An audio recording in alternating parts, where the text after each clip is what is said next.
Well, Jennifer McKeown is Chief Global Economist at Capital Economics. Welcome to the programme, Jennifer.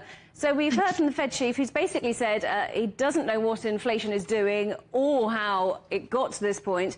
So if the head of the central bank for the world's largest economy doesn't know that, what hope of a solution do we have? Well, it is worrying, isn't it? I think inflation has taken us all by surprise, really, reflecting the fact that it's just been so long since we've really had meaningful inflation in the advanced economies. Now, initially, this was driven by COVID, by supply constraints around COVID and shortages, which caused price pressures to rise, and, of course, by the very sharp rise in energy prices surrounding initially COVID and then the Ukraine war. Now, though, it's much more driven by underlying fundamental factors such as an increase in wage growth, and that's why Powell, in that quote that you just played, was stressing the resilience of the labour market, the tightness of the labour market, and his concerns that that might continue to push up price pressures, even at the same time as those more temporary factors, the rise in energy prices, the supply shortages, are starting to ease off.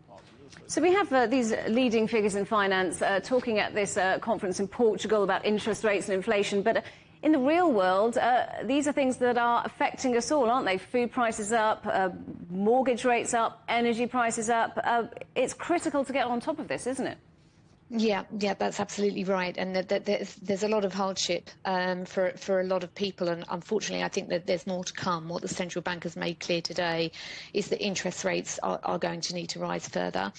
But the point is that their argument is that high inflation, sustained high inflation, would be a lot worse than a rise in interest rates, which would temper that high inflation. So we all know how difficult it's been when prices have been rising so quickly. By raising interest rates, yes, mortgage rates go up too, and there are other difficulties, but that should temper demand a bit, maybe cause firms to squeeze their profit margins somewhat, and that should cause inflation to start to come down and ultimately alleviate the problem. But as I said, I think things probably will get worse before they get better. So let's go back to those comments from Jerome Powell. He also said we're a long way from thinking about rate cuts, and we will be restrictive as long as we need to be. So when do you think we will see an end to this? Well, it varies by economy, I think. So it's not surprising, first off, that Powell at the moment is saying that we're a long way from seeing rate cuts, that none of the central bankers today at the forum were talking about cuts. Because as soon as you start to talk about cuts, then that starts to feed through to the market and long-term interest rates start to come down. So you almost offset the impact of the tightening that you're trying to do, that the rates that are relevant for people in the market will actually start to fall.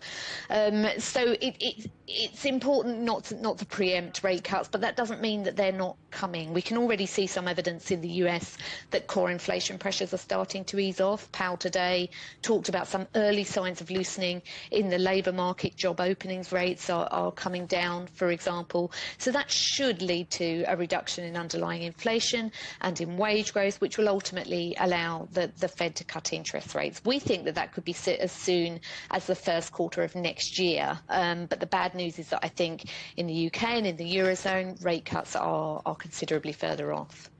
Do you think central banks bear some responsibility for getting to us the point we're at now? They have been blamed for perhaps printing too much money, choosing the wrong path. Is it their fault we are where we are?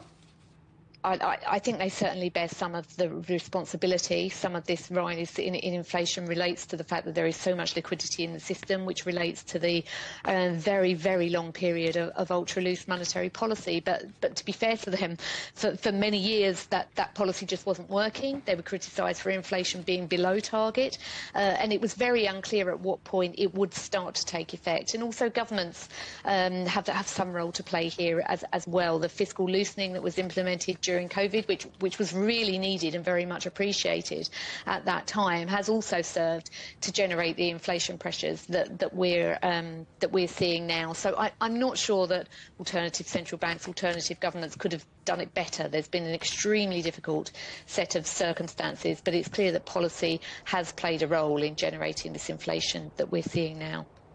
Jennifer, great to talk to you today. Thank you very much for joining us. That's Jennifer McKeown from Capital Economics.